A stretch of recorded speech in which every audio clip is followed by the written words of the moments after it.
제가 이 강단에 많이 서갖고 목회를 오래 했다 보니까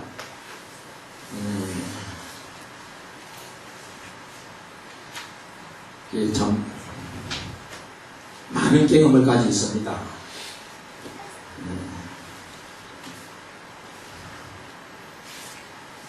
여러분 지금 마음문을 활짝 여셔야 됩니다. 마음문을 닫고 있으면 1000명이 모이고 10,000명이 모여도 아무 의미가 없습니다. 마음문을 활짝 열고 주님이 오시옵소서, 내 마음의 왕자에 주님을 모셔야 됩니다. 주님이 내 안에 자정하셔야 됩니다. 그렇지 않으면 우리가 예배를 암만 많이 드려도, 예배를 아무리 하루 몇 번씩 드려도 우리의 삶은 여전할 수밖에 없습니다.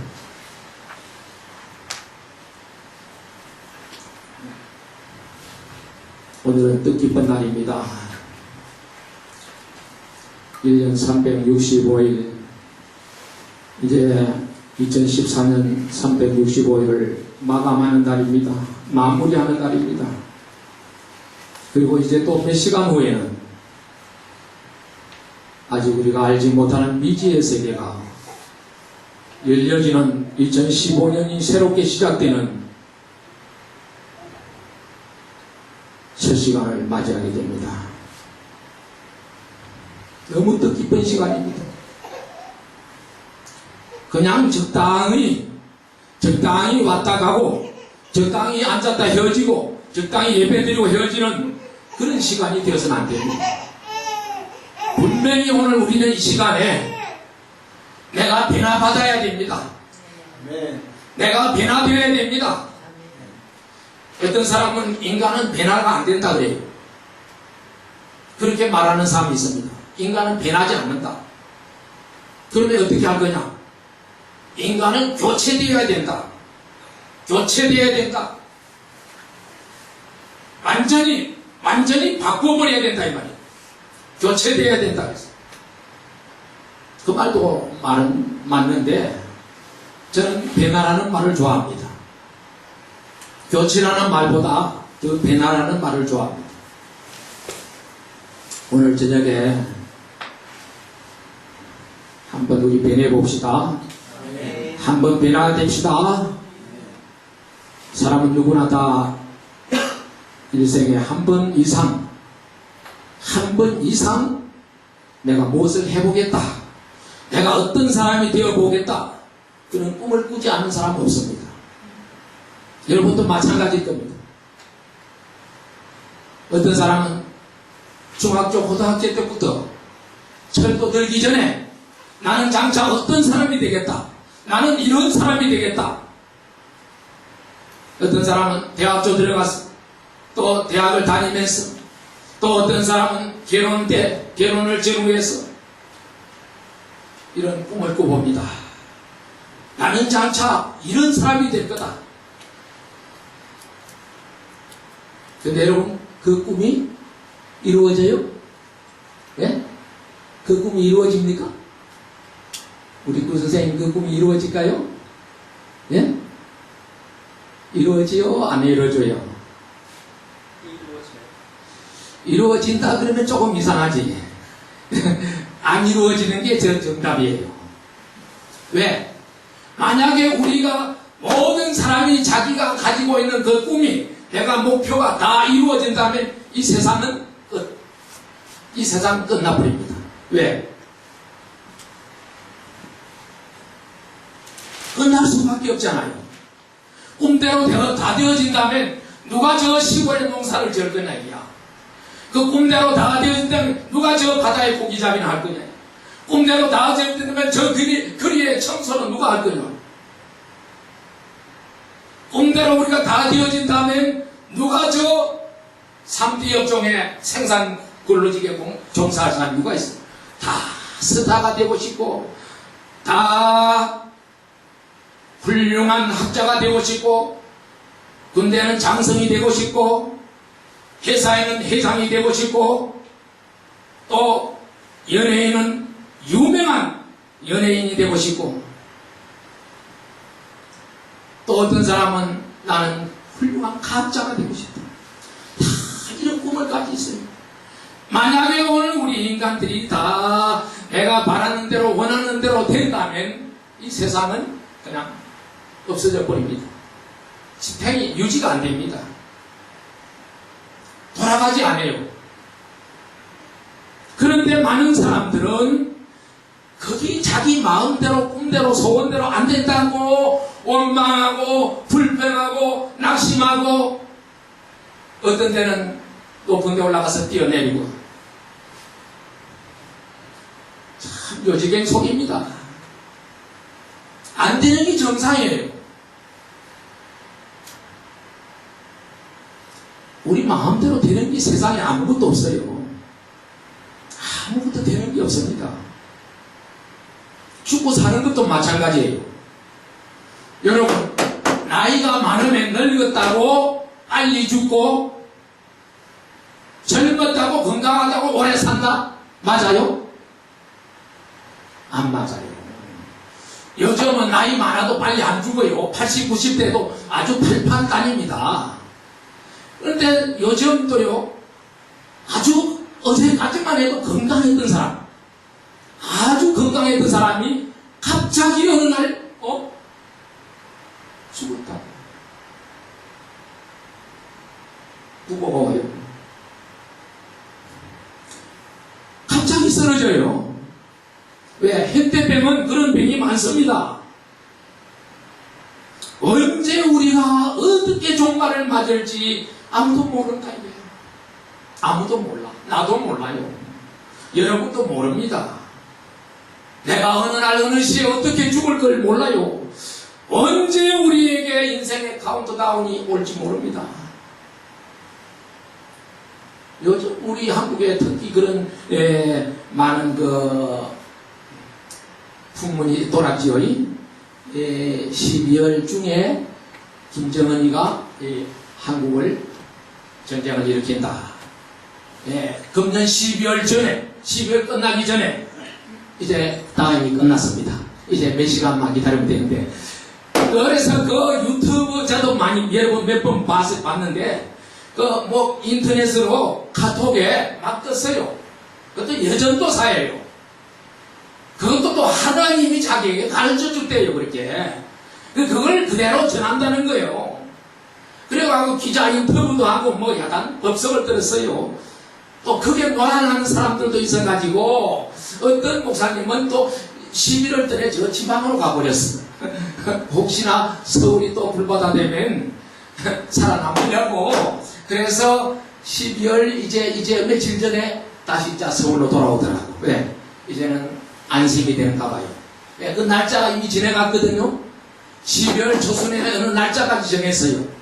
그 날짜는 이미 지내갔고 이제 12월도 다 돼가니까 이제는 그게 잘못된 내용이구나 하고 이제 서울로 다시 오는 걸 봤습니다. 그런 분이 있어요. 정말 이 세상에 아무것도 정확한 것 없습니다. 확실한 게 아무것도 없어요. 다 불확실합니다. 다 불확실하다고요. 확실한 것은, 분명한 것은 아무것도 없다고 그랬어요. 모든 것이 다 변하고 모든 것이 소멸되고 날마다 변화에 변화를 거듭합니다. 안 변하는 것이 없어요. 다 변하는 거예요. 안 변하는 거 하나 있습니다. 뭐죠? 안 변하는 게 뭘까요? 변할 수 없는 것. 네? 말씀? 조금 내하고 빈도가 안 맞았어요. 그 맞는 말인데, 내가 오늘 저녁에 여러분들에게 말씀드리고자 하는 것은 성경 말씀이 아니고, 그거는 너무나 당연하고, 성경 말씀은 천지가 없어져도 변하지 않고 1.1핵도 오류가 없다 그랬는데, 내가 오늘 저녁에 여러분들에게 주지하고자 하는 것은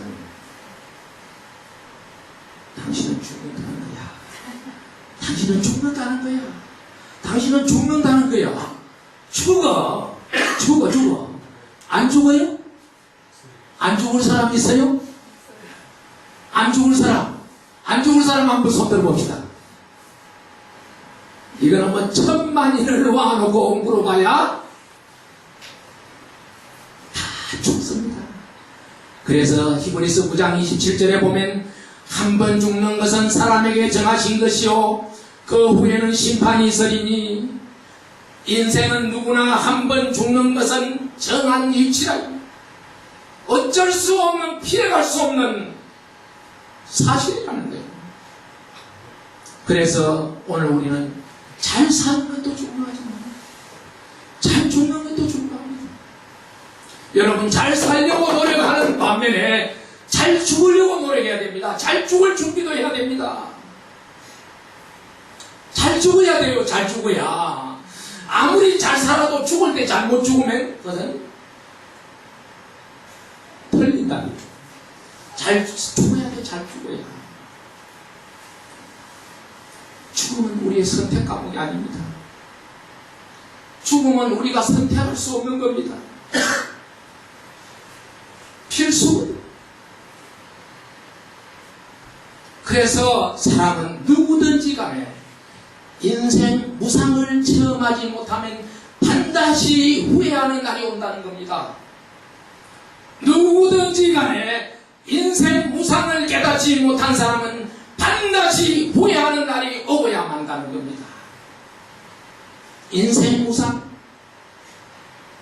뭔지 잘 아세요? 우리 젊은이들, 오늘 젊은이들이 많으니까 더 오늘 저한테는 좀 맞는 것 같습니다. 노인들하고 이야기해봐야 별 감명이 없어요. 우리 젊은이들 잘 들으세요.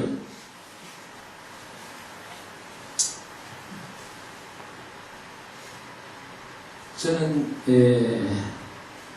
신학교를 가기 전에 무슨 체험을 했느냐? 신학교를 가기 전에 영계를 체험을 했습니다. 영의 세계를 체험했습니다. 교회는 어려서부터 다녔지만은 또 십몇 년을 그냥 다녔어요. 그냥 다녔어. 아무것도 모르고 다녔어. 그런데 내가 거듭남의 체험도 없었고 영의 세계가 있는지 없는지, 천국이 있는지 없는지, 주님이 재림할 것인지 안 할 것인지, 사후의 심판이 있는지 없는지 그거 안 믿었습니다. 성경에는 있다고 하는데 저는 안 믿어요. 왜? 저는 좀 철학적인 사고를 하기 때문에 그건 과학적으로 볼 때 안 맞는다 이거야. 안 맞아요. 그런데 신기하게 신학교 가기 1년 전에 기도원에 보내가지고 거기에서 거듭남의 체험을 하게 되고 거기에서 영의 세계를 체험하게 되고 거기에서 한국 교회가 어떻게 되어간다는 걸 체험하게 하고 거기에서 천국과 지옥이 분명히 있다는 걸 체험하게 되고 그리고 내가 나중에 죽은 후에 심판대 앞에 선다는 것, 내가 하나님의 심판대 앞에 서서 어떻게 심판을 받는다는 것까지 다 체험하고 목회를 시작했습니다. 그 체험 안에서는 저는 신학교 안 갔어요. 갈 이유가 없어요. 그런데 또 신기한 것은 이제 신학을 갔는데 목회를 시작했어요. 신학교 2학년 때 총신대학원의 2학년이니까 전도사지요. 전도사 때 목회를 시작했습니다. 목자도 모르고 뭐 아무것도 모르는 깡통이에요. 신학에 대해서는 전혀 무례함이에요. 그런데 신학교 가서 전도사가 되고 목회를 할 수밖에 없었습니다. 왜? 내 속에 이미 영의 세계를 체험했기 때문에, 내가 이미 거듭났기 때문에, 내가 이미 사후의 심판을 알았기 때문에, 천국과 지옥이 너무나도 분명하게 있다는 걸 알았기 때문에 저는 그냥 일반 목회가 아니고 초대교회를 하겠다 해가지고 교회 없는 곳을 전국을 찾다가 또 하나님이 그렇게 시켰어요. 너는 교회 없는 데 가서 개척하라. 그래서 서울이나 도시에서 개척을 안 하고 저 오지에 충청도에 가서 개척을 했습니다. 그런데 1학년 때 또 하나님께서 저에게 무엇을 체험하게 하느냐?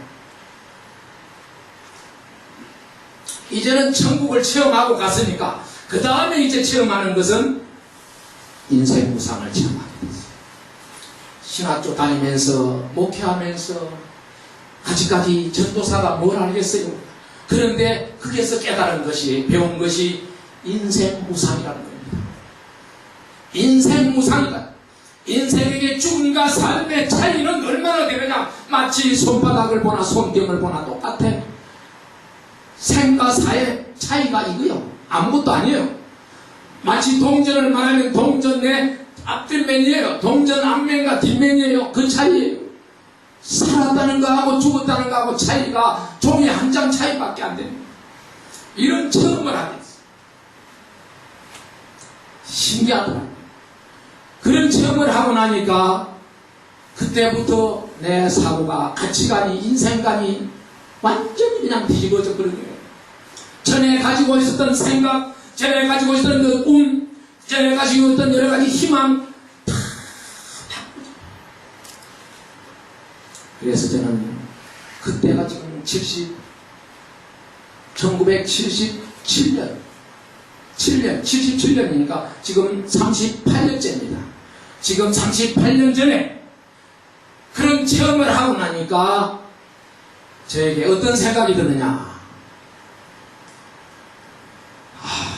나는 후회하지 않고 살아야 돼. 후회하지 않는 삶을 살아야 되겠구나.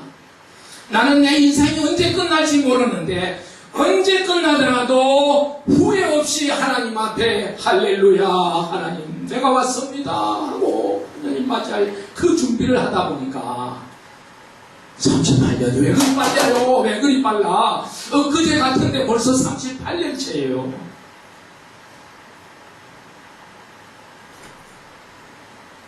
후회 없이 살려고 하다 보니까, 후회하지 않으려고 38년을 준비하다 보니 사람들 보기에는 정말 멍청해도 보통 멍청한 사람이 아니야.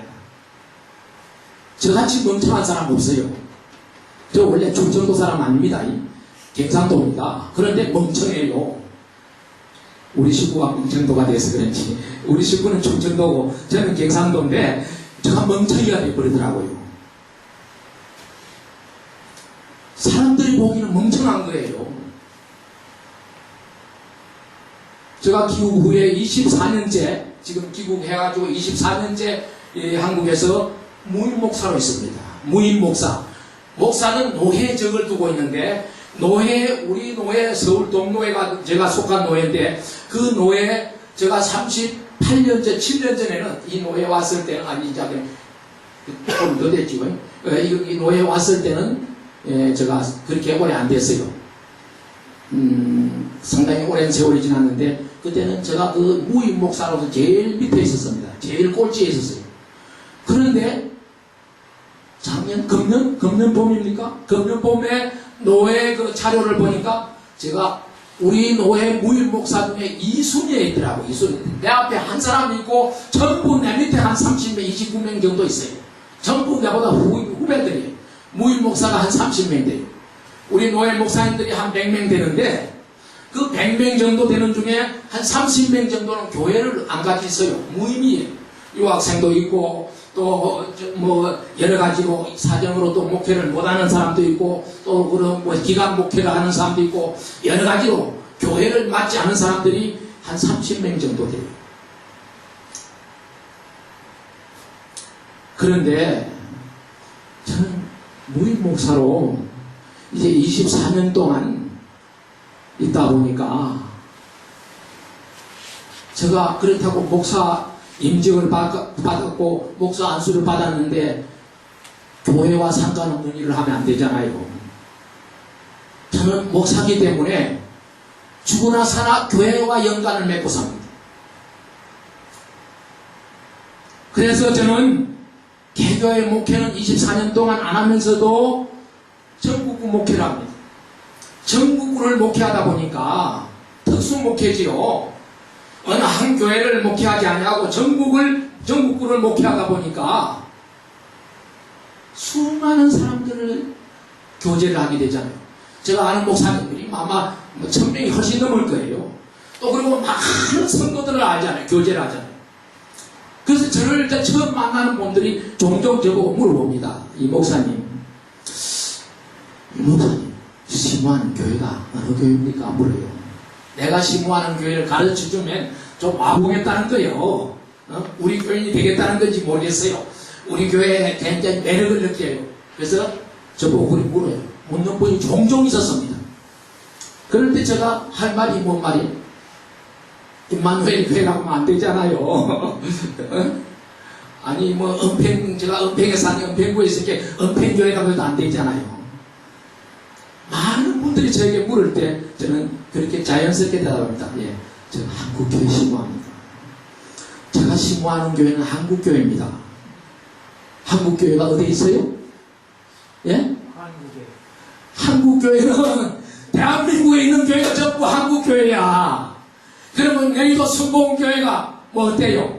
그 교회도 내가 다닙니다. 마찬가지고 저 사랑의 교회, 소망교회, 중행교회 온갖 교회, 수많은 교회가 6만 교회가 있는데 다 그 내 교회예요. 대단하죠? 오늘 대단한 사람, 강사를 모셨어. 우리 이 목사님 아직 저를 잘 몰라요. 이제 몇 개월 됐는데 아직 이 목사가 어떤 사람인지 껍데기만 조금 압니다. 얼굴 보고 그냥 이름 보고 조금 알지 깊은 속을 몰라요. 내가 어느 정도 대단한 사람인지 몰라요.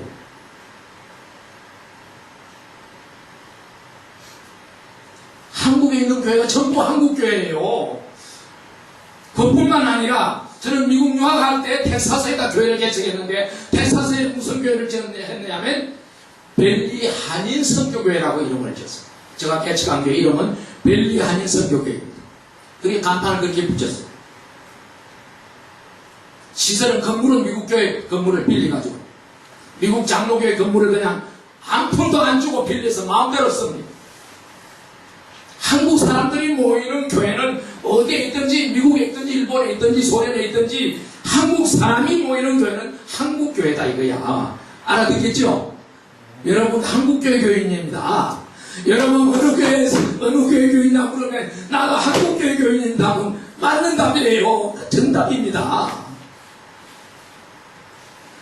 저는 사실 담임 목회를 15년 했습니다. 아무것도 안 한 게 아니고 담임 목회를 그 교회를 제가 담임해가지고 그 교회를 내 교회처럼 15년간을 섬겼습니다. 한 교회는 7년, 한 교회는 3년, 또 한 교회는 4년 이렇게 10년, 15년을 섬겼습니다. 그런데 그 세 교회 다 저는 그 교회 심부름꾼이었지 섬기는 일만 했지 제가 그 교회들을 통해서 내가 무슨 생활 대책을 강구한다거나 내가 그 교회를 어떻게 해가지고 내가 거기서 무슨 이득을 받다거나 아무것도 없어요. 제가 15년을 담임 목회를 했는데도 제가 제일 사례금을 얼마나 받았느냐 제가 많이 사례금 받은 게 15만 아니 50만 원 사례금 받은 적이 있어요. 미국 유학 가기 전에 50만 원 받았어요. 미국 가서는 얼마 받았느냐 700불 받았어요. 700불이면 우리 돈으로 70만 원 돈입니다. 그 당시에. 그런데 제가 이제는 한국에 다시 돌아와서 어려운 교회 담임 목사를 모시지 못하는 아주 약한 교회들이 많이 있었습니다. 담임 목사는 월급을 줄 수 없어서 사택을 제공할 수 없어서 담임 목사를 못 모시는 교회들이 3번이나 있었어요. 제가 그래서 인천도 갔고 저 시내도 저쪽 강동 쪽에도 있었고 세 번을 또 경기도에도 있었고 3번을 교회를 섬겨봤습니다. 세 교회를 섬겨봤어요. 주일날 가서 설교만 해줍니다. 주일날 설교하고 이제 교회가 조금 대상 싶으면 누구 한 사람 담임을 보내요. 담임을 세워요. 그래놓고 저는 또 빠져나가 버립니다. 더 어려운데 더 어려운 교회, 더 약한 교회, 더 미자리 교회, 돌아봐야 될 교회 너무나 많아요. 그래서 늘 심부름 하는 거예요. 심부름만 했어요. 그래서 저는 오늘 저녁에도 아까 교회에 대한 이야기 있었지만도 저는 교회라고 하면 제가 보는 교회와 또 일반 목회자들이 일반 성도들이 생각하는 교회와 전혀 견해가 다릅니다. 교회는 뭐냐? 교회는 뭐냐? 크게 나누면 두 가지로 나누어집니다. 교회는 크게 나누면 로컬 처치가 있습니다. 지역교회가 있습니다. 이건 지금 임마누엘 교회도 지역교회예요. 모든 교회가 다 지역교회입니다. 모든 교회가 다 그 지역에 있는 교회입니다. 그런데 또 하나는 어떤 교회나? 로컬 처치가 있고 유니버설 처치가 있습니다. 이 유니버설 처치란 뭐냐? 이 유니버설은 우주적인 교회, 모든 교회, 보편적인 교회, 만인의 교회, 어느 한 지역에 한 교회를 두고 하는 말이 아니고 이 지구상에 있는 모든 교회, 주님의 이름으로 모이는 모든 교회를 통틀어서 유니버설 처치라. 그래서 저는 이 개교회를 이 로컬 처치를 중요시하지 않습니다. 저의 교회가는 유니버설 처치입니다. 여러분, 이 교회란 말은 헬라어로 에클레시아라고 합니다. 감사합니다. 이 에클레시아란 말은 무슨 말입니까? 밖에서 불러낸 사람들의 모임이 교회입니다. 에클레시아입니다. 안에 있는 사람들을 불러내가지고 구별된 공동체가 그게 바로 에클레시아 교회입니다. 구약성경에 총회라는 말로 많이 나옵니다. 그래서 교회란 뭐냐? 교회란 가장 중요한 것은 교회의 본질이 중요하다. 교회의 본질이 뭐냐?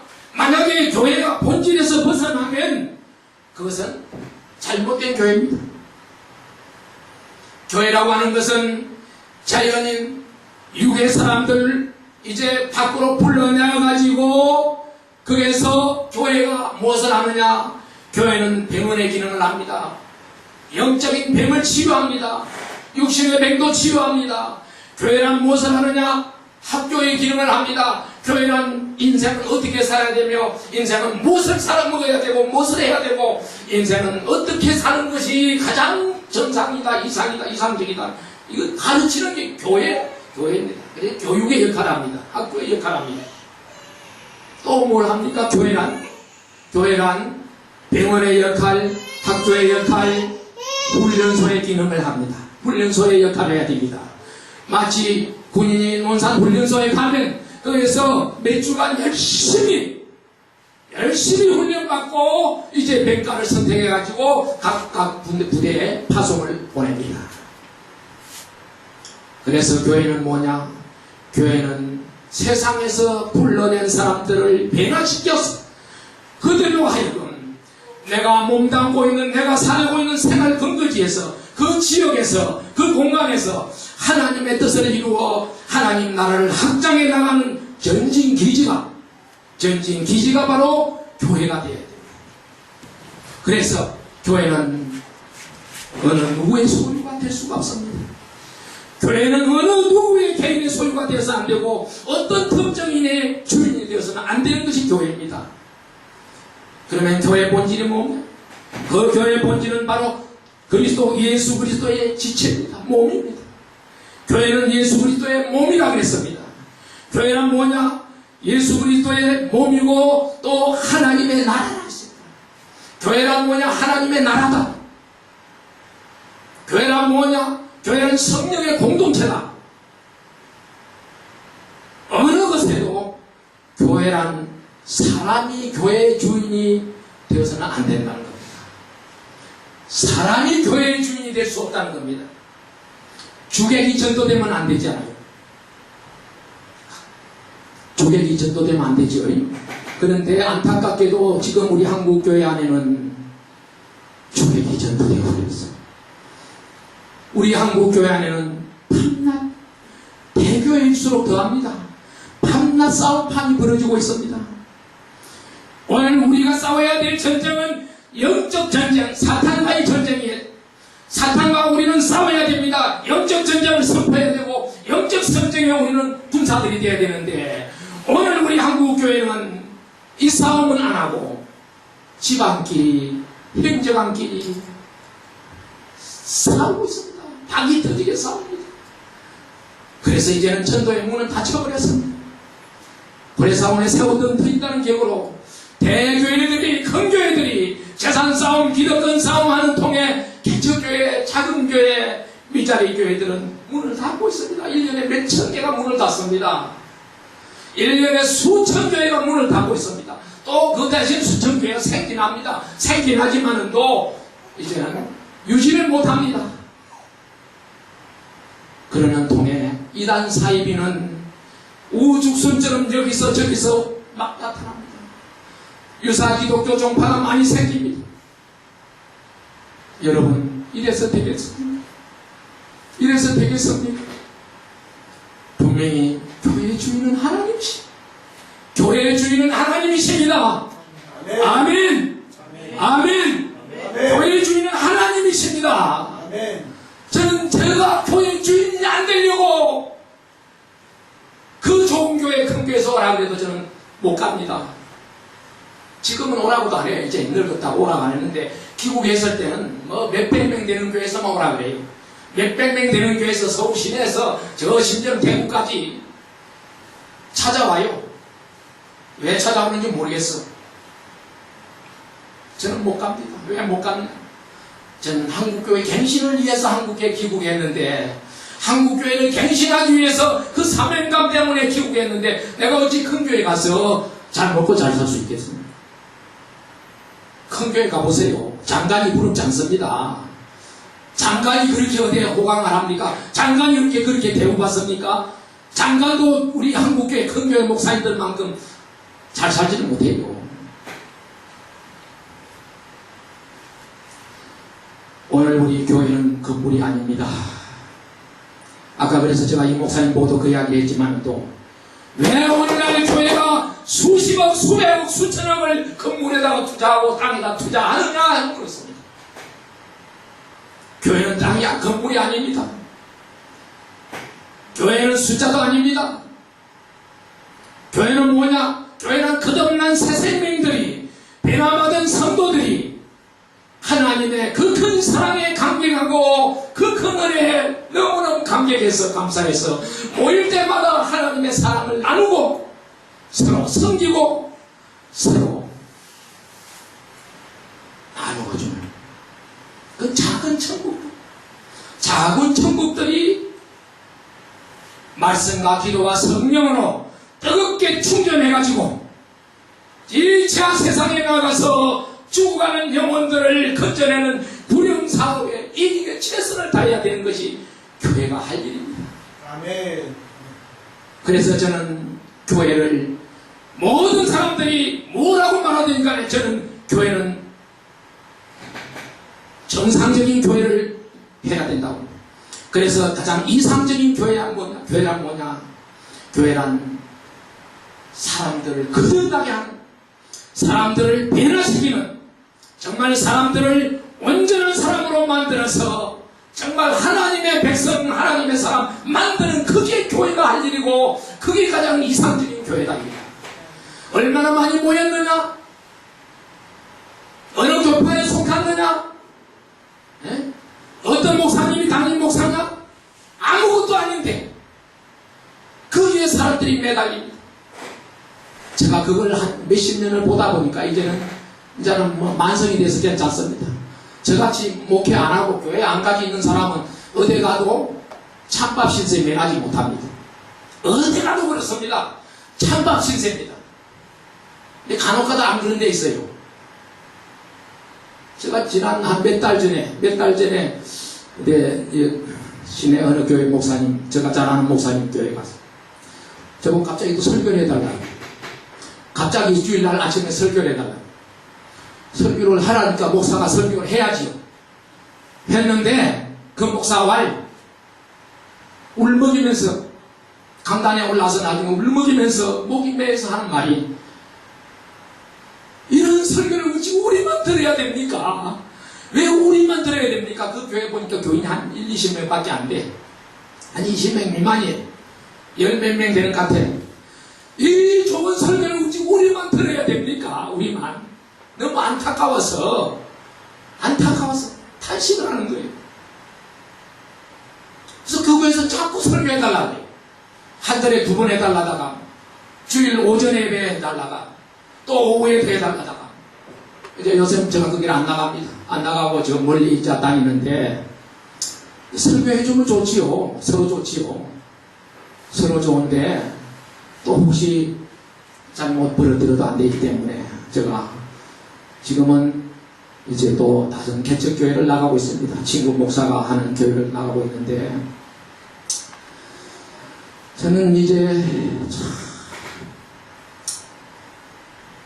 오랜 세월 동안 한국교회를 위해서 내가 30대 중반에 시작해가지고 지금 이제 70대가 들어왔는데 지금까지 한국교회를 내 어머니처럼 한국교회를 내 생명처럼 한국교회를 내 연인처럼 너무너무 내가 한국교회를 사랑하다 보니까 세월이 벌써 가버렸어.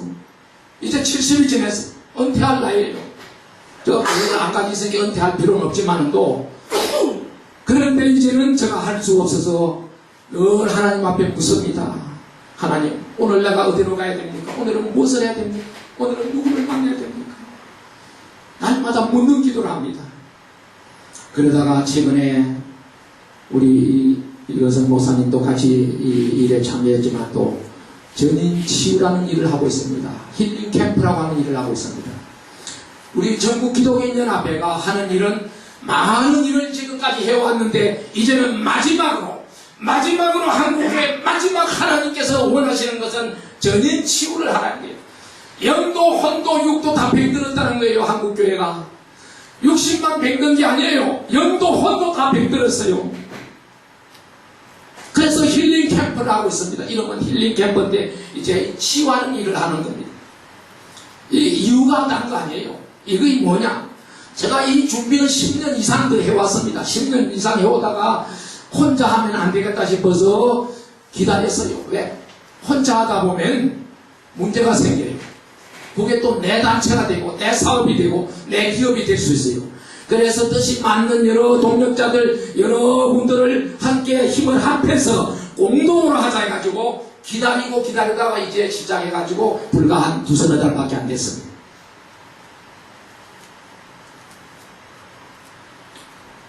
만약에 그게 그 일이 내 사업이 되면 그 하나님과 또 상관이 없어질 수 있습니다.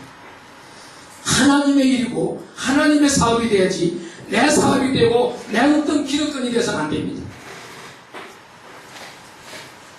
오늘 우리가 가장 중요한 게 뭡니까? 저와 여러분들에게 가장 중요한 것은 가장 무엇보다도 이제 해를 보내면서 묵은 해를 보내고 새해를 맞으면서 저와 여러분들이 꼭 기억해야 될 거 하나 뭐냐?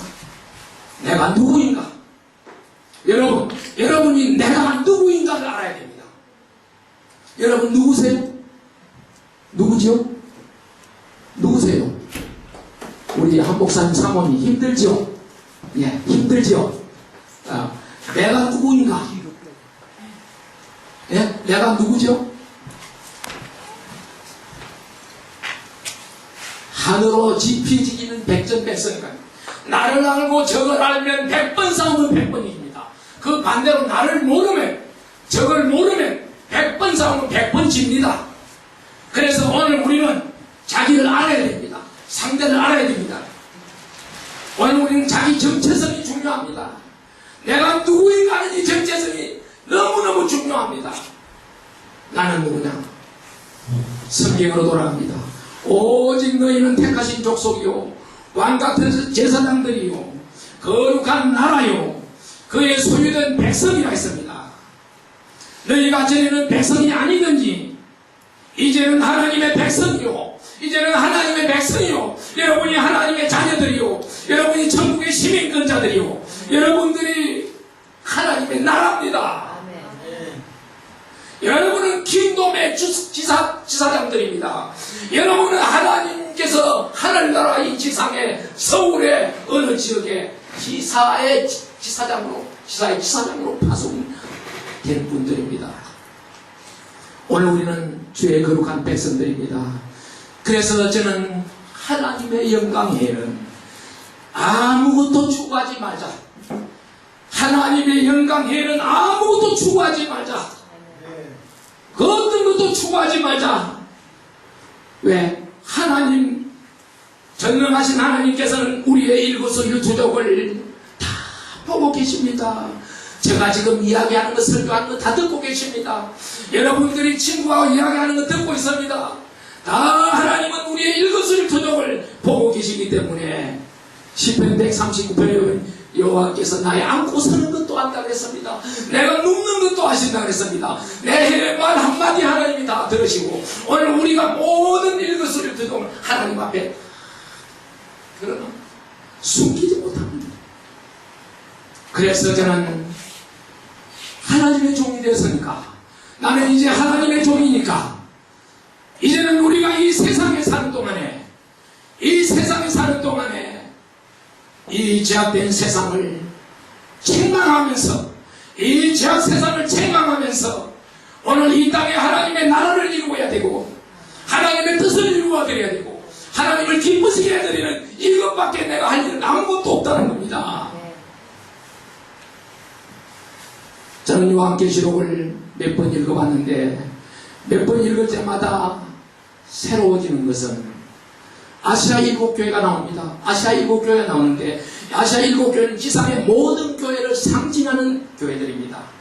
그 아시아 7교회가 모든 지상의 교회를 다 상징한다고 봐도 됩니다. 그런데 그 내용 중에 주님의 근거하신 말씀이 있습니다. 하나가 있습니다. 뭐냐? 그 7교회를 책망도 하고 칭찬도 하고 위로도 하고 격려도 하고 교회마다 달라요. 다른데 딱 하나 같은 게 있습니다. 7교회 똑같은 한 가지 제목이 있는데 뭐냐? 기 있는 자는 성령이 교회들에게 하는 말씀을 들을지어다. 기 있는 자는 성령이 교회들에게 하시는 말씀을 들을지어다. 여러분, 지상의 모든 시대, 모든 교회가 들어야 될 주님의 근거는 기 있는 자는 여러분, 기 없는 사람 있어요? 여기 기 없는 사람 있어요? 혹시? 기 없는 사람 다 기 있죠? 어떤 기가 있느냐, 어떤 기를 가졌느냐 이 말입니다. 내가 가지고 있는 기가 이 기가 아니고 성경이 말하는, 계시록이 말하는 기는 이 기가 아니고 하늘의 음성을 들을 수 있는 신령한 영의 길을 말합니다. 여러분, 요한복음 3장에 보면 니고데모라는 사람이 나옵니다. 그는 유대인의 관리였고 그는 대단히 신앙적으로 바리새인이었고 그는 세상에서 존경받는 사람이었습니다. 그러나 그가 어느 날 예수님을 만났습니다. 그리고 나서 예수님 앞에 가서 묻습니다. 선생님이 하시는 일이 하늘에서 오지 않고는 선생님이 하시는 일을 할 수 없습니다. 예수님을 굉장히 띄워주죠. 굉장히 잘 아는 척하고 띄워줍니다.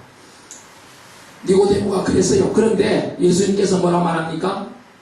내가 네게 이르노니 사람이 물과 성령으로 거듭나지 아니하면 하나님 나라에 들어갈 수 없느니라.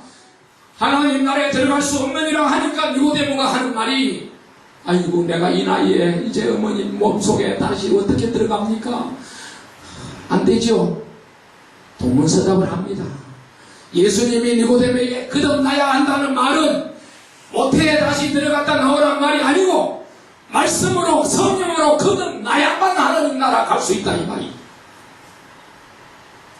오늘 우리가 아무리 지식을 가지고 명예와 인격을 갖춘다 할지라도 영이 죽어 있으면 모든 것이 아무 의미가 없습니다. 아무 가치 없습니다. 성경에도 분명히 한 영혼이 천하보다 귀하다는 말은 누구나 다 아는 이야기입니다.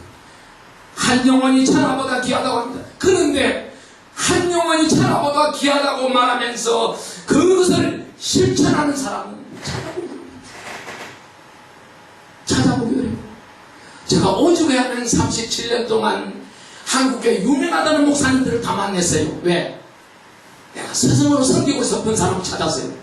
내가 정말 스승처럼 섬기고 싶은 분을 찾아서 전국을 다녀봅니다. 왜? 유명하다는 사람, 제대로 된 사람 찾아다니고요. 다녀보면 결론은 뭐냐? 낙심하고 돌아옵니다. 저 멀리서 볼 때는 괜찮아 보여. 근데 가까이 가서 보면 아니요. 너무 인간 냄새가 많아. 너무 표류가 부동해. 너무 앞뒤가 안 맞아. 너무 말하고 실천하고 달라. 이 서울 도성에 각 교단의 유명한 목사님들, 훌륭한 목사님들, 가장 인기 있는 명예 있는 목사님들을 제가 다 기국해가지고 1년 동안 찾아다녔습니다. 한 분 한 분 만나가지고 목사님 한국교회 이래서는 안 되잖아요. 한국교회 갱신해야 되지 않겠습니까? 목사님은 교회도 있고 인지도도 있고 모든 것이 다 갖추어져 있으니까 할 수 있습니다. 저는 시골에서 목회하다가 미국 갔다 왔는데 저는 여기서 하려고 해도 할 수가 없습니다. 누가 내 말을 믿어주면, 누가 내가 무슨 돈이 있어, 뭐가 있어, 목사님이 앞장서십시오. 저는 일하겠습니다. 저는 뒤에서 심부름하겠습니다. 교단마다 합동적, 통합적, 감리교, 침례교, 성결교 유명한 그런 목사님들 한 분 한 분을 찾아다니면서 1년 내에 상담을 했습니다. 그런데 결국 저는 실망하고 말았습니다. 한국의 지도자는 없습니다. 한국교회에 참 지도자는 없습니다. 말 잘하는 사람도 있고 지식 있는 사람도 있고 똑똑한 사람도 있고 인격적으로 여러 가지로 다 훌륭한데 정말 이 나라 이 민족을 내 품에 안을 수 있는 그런 진짜 애국적인 그런 신앙의 사람, 그런 하나님의 사람은 찾을 수가 없어요. 지금도 찾아다녀봐요.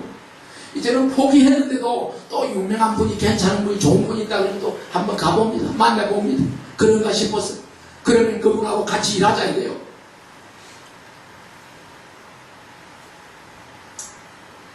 유대나라에 예수님께서 자기 백성들을 구원하시기 위해서 유대 땅에 왔지만은 또 자기 백성들이 영접하지 않았어요.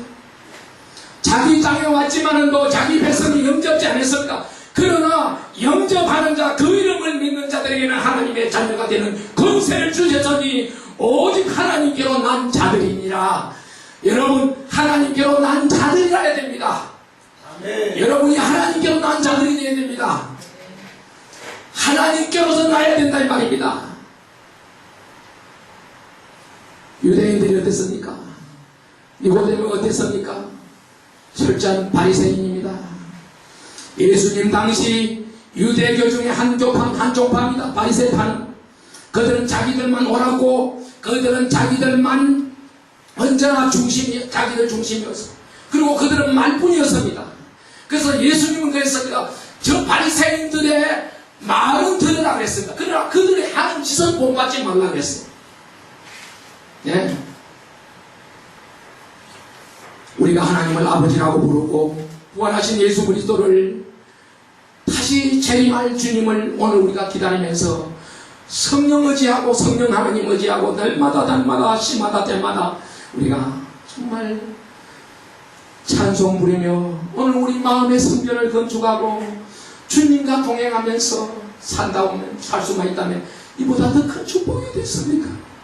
이보다 더 큰 축복이 어디 있겠습니까?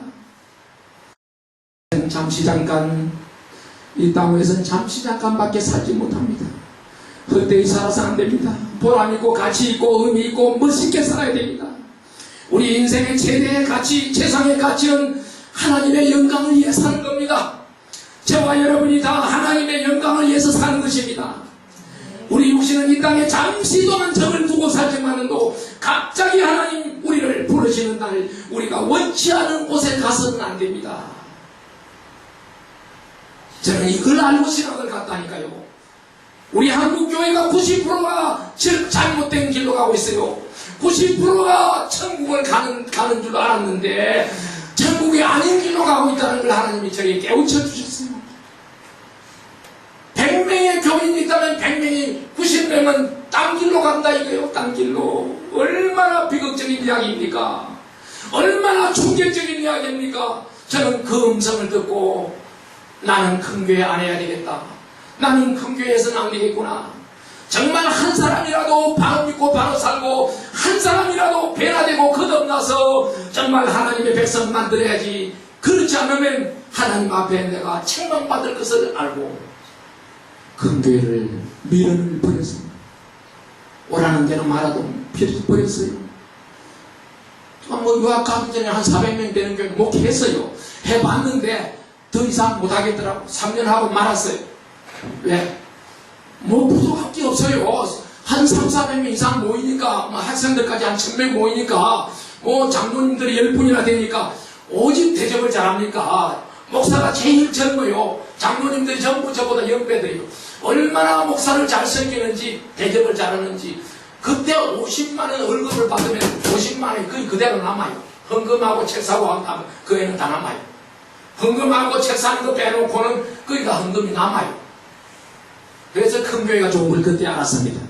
아, 큰 교회를 섬기면 이런 재미를 보구나, 이런 유익이 있구나. 그런데 저는 그걸 끊어버렸습니다. 끊어버렸어요. 오히려 가난하게 살아도 주님과 동행하면서 주님 내 심령에 모시고 내 마음 성전에 모시고 이 땅 위에서 잠시 잠깐 사는 동안에 내 삶을 하다가 주님 앞에 가야지. 이제는 내가 할 일이 뭐냐? 저는 한국 교회가 정말 거듭나지 않으면 제가 어쩌면 죽을 수도 없다는 생각이 들어요. 왜? 너무나 억울해서 한국 교회가 거듭나지 아니하고 변화되지 않으면 내가 어떻게 하나님 앞에 가겠느냐 생각이 들어요. 하나님 앞에 가서 어떻게 책망을 면하겠냐. 그래서 저는 우리 인생의 저희들의 목적은 하나님을 영화롭게 하고 영원토록 즐거워하는 것이라고 요리문답에도 있었지만도 오늘 하나님께서 이사야에서 하나님께서 자기 백성을 창조하신 목적이 뭐예요? 오늘 이 창세기에서부터 마찬가지입니다. 하나님께서 우리의 형상대로 우리의 모양으로 사람을 만들고 온 우주 만물을 하나님께서 우리 인생들에게 맡겨줬습니다. 오늘 우리를 택하신 하나님의 목적이 뭡니까? 오늘 사도 바울이 고백했듯이 너희가 먹든지 마시든지 무엇을 하든지 다 하나님의 영광을 위해서 하라고 했습니다. 오늘 우리는 살아도 주님의 영광, 죽어도 주님의 영광입니다. 이것이 오늘 우리의 삶을 통해서 밖으로 나타나줘야 됩니다. 사람들은 몰라줘도 해요. 사람들은 몰라줘요. 우리 식구도 나와 같이 한 20년 이상 혼돈했어요. 왜? 잘 모르잖아요. 전도사를 한 10년 이상 했으니까, 예전도사 생활을 한 10년 이상 했으니까, 큰 교회에서 전도사를 했으니까 얼마나 대접 많이 받았어요. 얼마나 대접 받는 거 많이 봤어요. 그런데 이 전도사는, 이 목사는 거꾸로 사니까 밤낮 남 섬기는 것만 하고 밤낮 남에게 뭔가 유익을 주려고 하지 자기 자신은 전혀 아무것도 챙기는 게 없으니까 제정신을 못하니까 어떻게 따라 살겠어요? 고무신 바꿔신지 않음에도 다행이지. 예? 이제 안제가 불과 10년도 안 됐어요. 몇 년 안 됐어요. 나를 이제 알고 이제는 나를 천사처럼 받드는 거예요. 이제는 내가 정말 너무너무 감동이 돼요. 너무 우리 참 식구가 사랑스럽고 너무나 귀하다는 걸 깨달아요. 왜? 나를 수십 년 동안 훈련시켰기 때문에 하나님의 도구로서 하나님의 지팡이로서 나를 훈련시키는 역할을 해서 얼마나 힘들었겠느냐 이 말이요. 훈련시키는 사람도 힘들고 훈련받는 사람도 힘들고. 오늘 우리는 하나님의 영광에는 아무것도 기대하지 맙시다. 빌립보서 2장 13절에 보면 너희 안에 행하시는 이는 하나님이시니 자기의 기쁘신 뜻을 위하여 너희에게 소원을 두고 행하게 하시나니. 오늘 저와 여러분들에게 소원을 하나님이 주셨는데 그 소원은 하나님을 기쁘시게 하는 겁니다. 하나님의 뜻을 이루는 것입니다. 그래서 내 삶의 목적은 내가 뭐 설교할 것이 없어 이 설교를 택했겠어요? 수십 년 설교한 사람이 얼마든지 웃기고 즐겁게 설교할 수 있지만도 내가 오늘 이 제목을 택한 것은 여러분들을 너무 사랑하기 때문에 내가 너무 임박하기 때문에 오늘 우리가 이대로 새해를 보낼 수는 안 되기 때문에 이 해가 마지막 마무리되기 전에 새해를 맞이하기 전에 우리가 다시 한번 변화되지 않으면 안 되겠다는 이 절박한 심정 때문에 내가 이 말씀을 전하는 거예요. 내가 사는 목적이 뭡니까? 내뿐만 아니 여러분도 마찬가지입니다. 저와 여러분은 한 배를 탄 공동 운명체입니다. 이제 우리는 죽어도 같이 죽고 살아도 같이 살아야 될 사람들입니다. 그래서 칼빈을 비롯한 모든 계획주의자들은 그들의 삶의 목적을 오직 하나님께만 영광 돌리는데 초점을 두고 있었습니다. 모든 계획자들은 오직 하나님께 영광 돌리는데 초점을 두고 살았습니다. 오늘 우리가 하나님의 영광은 우리 그리스도인에게 삶의 목표요, 삶의 기준이요, 오늘 우리의 희망입니다. 하나님의 택함받은 성도가 믿지 않는 불신자보다 하나님께 영광 돌리는 일에 뒤떨어진다면 그것은 하나님 앞에 부끄러운 일입니다. 그래서 우리 성도님들은 무슨 일을 하더라도 그 일을 하기 전에 먼저 이 일이 하나님께 영광이 되는지, 이 일이 하나님께 영광이 안 되는지, 하나님 영광 가리지 않는지, 이거 판단 먼저 해야 됩니다. 내가 아무리 황금방송에 올리는다 하더라도, 내가 아무리 세상의 권력에 보자에 앉는다 하더라도 그것이 하나님께 영광이 안 된다면 노라고 할 수 있어야 됩니다. 내가 비록 순교자가 될지라도 그것이 하나님께 영광이 된다면 예스 하고 가야 됩니다. 그래서 우리 성도님들은 판단을 잘해야 됩니다. 여러분, 자식이 잘 때 보세요. 내 자식이 잘 때면 그 가문이 빛나지 않아요? 그 아버지가 부모가 영광을 받지 않아요? 자식이 잘 때면 부모가 영광이 되는데, 반대로 자식이 잘못되면 부모에게 욕을 먹고 가문이 욕을 먹는 걸 말해야 됩니다. 오늘 우리 성도가 어떻게 사느냐, 무엇을 어떻게 생각하고 하루하루를 우리가 살아가느냐, 대단히 중요합니다. 내가 사는 것이 내 멋대로, 내 기분대로, 내 배짱대로, 내가 마음대로 살아도 무방하다면 모르지만 나는 결코 그렇게 살 수 없는 존재입니다. 나는 그렇게 살아도 되는 존재가 아닙니다. 2014년 이제 몇 시간도 안 남았습니다. 이제까지 내가 살아온 목적이 무엇입니까? 내 자녀를 위해서입니까? 내 노후를 위해서입니까? 내 가정을 위해서입니까? 누구를 위해서입니까? 이제 우리는 오직 하나님의 영광만을 위해서 사는 삶으로 오늘 우리가 목적이 바꾸어져야 됩니다. 아멘. 하나님의 영광만을 위해서 사는 이 방법론을 말씀드리고 저 말씀을 맺으려고 합니다. 사실 저는 설교 1시간 가기 힘들어요.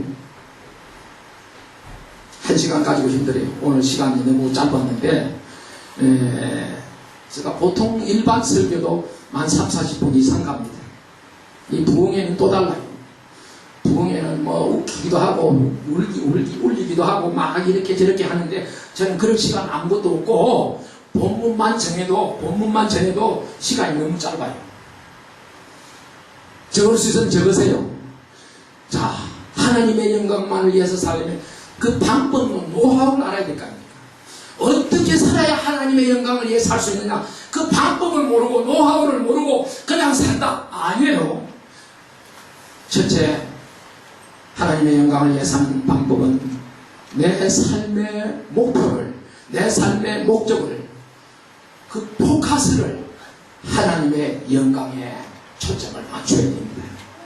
내가 사는 목적, 내 삶의 목표, 바로 그 초점이 하나님의 영광에다가 초점을 맞춰야 됩니다. 내가 왜 사는지 분명하고 정확해야 됩니다. 정확해야 됩니다. 거듭나기 전의 목적은 오늘 우리가 거듭난 후의 목적하고는 분명히 달라야 됩니다. 내가 거듭나기 전에는 어떤 목적을 가지고 있었든 간에, 어떤 희망을, 목표를 가지고 있었든 간에, 이제 우리는 거듭난 사람은 달라야 됩니다.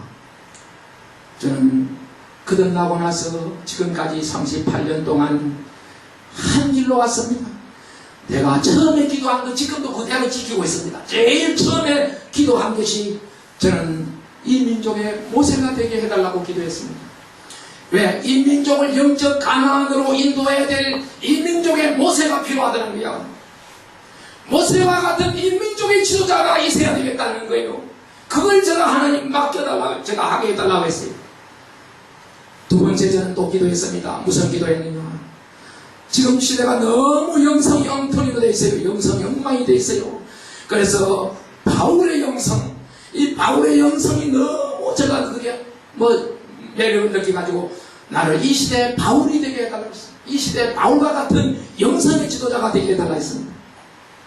마지막 세 번째 기도 제목은 제가 이렇게 했습니다. 제가 이렇게 민족을 위해서 모세와 같이 살다가 바울과 같이 이 시대의 영성의 지도자가 되고 마지막 죽을 때는 어떻게 할 거냐? 죽을 때는 병들어 죽거나 교통사고로 죽지 말고 내가 죽을 때는 순교자의 반열에 서게 해달라고, 순교하게 해달라고 기도했습니다. 복음을 전하다가 이 생명 하나님 앞에 부름 받기는 거예요. 지금도 이 세 가지 다 ING 엔드는 없습니다. 엔드는 아직 안 했어요. 아직 한참 진행 중입니다. 저보고 많은 분들이 살아있는 순교자라는 말도 많이 했어요. 왜? 목사가 되어서는 교회에서 월급 받아먹고 교회에서 기득권 누리고 교회에서 다 해주는데 그걸 버리고 목사가 이 세상에 산다는 것은 죽음을 택한 거랑 똑같다는 거예요. 그래서 저를 잘 아는 선배 목사님이 그런 이야기 하더라고요. 몇 년 전에 이 목사는 살아있는 순교자야. 살아있는데 순교자라는 거예요. 죽었다는 거예요. 제가 그렇게 살아도 후회 안 합니까? 저는 후회 안 하기로 작정했으니까. 언제나 오늘 우리 성도님들은 효자 성도 됩시다. 우리 목사님들은 하나님 앞에 효자 목사 됩시다. 우리 모두가 하나님 앞에 효자가 되어야 됩니다. 효자가. 그래야 우리 자손들도 잘 되고 내도 잘 되고 우리 후대들에게 기감이 되는 겁니다. 두 번째, 하나님의 영광을 위해 사는 방법은 뭐냐? 노하우는 항상 말씀과 기도로 무장하고 성령의 충만함을 입어야 됩니다. 우리는 매일매일 영적 전쟁을 치르며 살아갑니다. 오늘 우리가 사는 이 세상은 영적 전쟁터입니다. 이 전쟁은 반드시 이겨야 되는 전쟁입니다. 전쟁은 져서는 안 됩니다. 이겨야 됩니다. 그런데 이 세상은 사탄이 다스리는 세상이 될 최종 심판만 마지막 결정권만 하나님의 손에 있지 지금 이 세상은 마귀가 다스리고 있어요. 그렇기 때문에 오늘 우리가 인내가 없이는 최후의 승리를 거둘 수가 없습니다. 우리는 날마다 저는 목회하면서 3시간 이상 기도하라. 날마다 3시간 이상 하나님 말씀을 묵상하라. 그리고 날마다 나가서 2사람 이상을 만나서 사랑의 실천을 해라. 상담을 하든지 전도를 하든지 뭘 하든지 만나서 신방을 하든지 하루 2사람씩 만나라. 그러면 그 교회는 저절로 부흥될 거다. 왜? 성령이 함께 하시는데 하나님이 함께 하시는데 부흥 안 돼요? 하루 3시간 기도하고 하루 3시간 말씀 묵상하고 무장되어 가지고 영적으로 완전 무장되어 가지고 세상에 나가보세요. 사탄이 어디에 감히 함부로 못 덤빕니다. 2사람 만나면 2사람 건져요. 건져. 그 사람에게 복음을 전하든지 그 사람에게 치료를 하든지 그 사람에게 상담을 하든지 어떤 일을 하든지 하루 2사람 이상 만나요. 사랑의 실천을. 그래서 늘 말씀과 기도로 무장하고 성령의 충만함을 받아야 된다. 세 번째는 뭐냐? 세 번째 하나님의 영광을 위해 사는 삶의 방법은 범사에 감사하며 찬양하며 살아야 됩니다. 데살로니가전서 5장 16절에 쉬지 말고 기도하라. 항상 감사하라. 범사에 감사하라. 항상 기뻐하라. 범사에 감사하라. 늘 기뻐하고 날마다 기도하고 쉬지 말고 기도하고 범사에 감사하라. 이는 그리스도 예수 안에서 너희를 향하신 하나님의 뜻이니라. 오늘 우리가 기뻐하고 감사하는 것은 하나님의 뜻입니다. 아까 이사야 43장에도 보면 이 백성은 내가 나를 위하여 지었다고 했습니다. 내가 나를 지었으니 나의 찬송을 부르게 합니다. 우리 하나님이 우리를 택할 때 부를 때 하나님의 찬송을 부르기를 원했습니다. 그래서 나는 내 영광을 다른 자에게 내 찬송을 우상에게 주지 아니하리라 했습니다. 물은 내 이름으로 일컫는 자 곧 내가 내 영광을 위하여 창조한 자를 오게 하라. 그들을 내가 지었고 그들을 내가 만들었느니라. 오늘 이사야 43장 7절에 그 말씀했습니다. 오늘 우리는 감사와 찬송은 입술의 열매. 오늘 우리가 마음으로 믿어 마음으로 믿어 예로 입으로 시인하여 구원에 이른다 했습니다. 입으로 시인해야 됩니다. 오늘 우리가 입으로 찬양 안 하면 그것도 범죄입니다. 우리가 입술로 찬송 안 하면 그것도 범죄예요. 늘 감사하고 우리 입술로 찬송해야 됩니다. 그래서 우리가 항상 찬송으로 하나님께 영광을 돌려요. 찬송할 때 마귀는 두려워합니다. 찬송할 때 마귀는 도망갑니다. 그래서 늘 범사에 감사와 찬송. 네 번째 뭐냐? 하나님의 영광을 위해 사는 네 번째 방법은 선한 삶의 열매가 있어야 됩니다. 너희 몸은 하나님의 말씀에 너희 몸은 너희가 하나님께로부터 받은 바 너희 가운데 계신 성령의 정인 줄을 알지 못하느냐? 너희는 너희의 것이 아니라 값으로 산 것이 되었으니 그는 좀 너희 몸으로 하나님께 영광을 돌리라. 너무 귀한 말씀이에요. 우리 몸은 우리가 아니라고 그랬어요. 하나님이 값으로 샀다 그랬어요. 이미 값을 지불했어요. 우리는 이제 하나님 앞에 도구입니다. 하나님의 영광을 위해서 살아야 될 하나님의 도구들입니다. 예. 하나님은 영이시라고 했어요. 영이기 때문에 우리 인간하고 상대하려면 어떻게 영이 인간하고 상대하기 쉬워요? 안 되죠. 상대하기 어렵지요. 그러니까 영이시기 때문에 성령을 충만히 받아야 되겠고, 또 성령 받은 사람을 하나님이 쓰시는 겁니다. 성령의 사람을 하나님이 쓰시는 거예요. 그래서 하나님께서는 우리를 내 몸 좀 빌려달라. 내가 좀 쓰자. 내 몸 내가 좀 쓰자. 내가 너를 좀 쓰고 싶다. 얼마나 감사합니까? 우리 몸 쓰러지면 이 냄새나는 이 구덩이 이거 얼마나 추하고 더러운 몸입니다. 그런데 이 몸을 하나님이 쓰시겠다고 하는데 얼마나 감사하냐. 어서 쓰시옵소서. 어서 쓰시옵소서. 예. 새끼 같지 않는 암나기를 제자들이 가서 끌고 올라니까 왜 그러냐 이렇게 우리 주께서 쓰시겠다고 했어. 주께서 쓰시겠다. 오늘 우리가 정말 우리 몸 가지고 선한 일이 있어야 됩니다. 그래서 저는 일일 일선을 강조합니다. 하루 한 가지씩이라도 선한 일을 하라.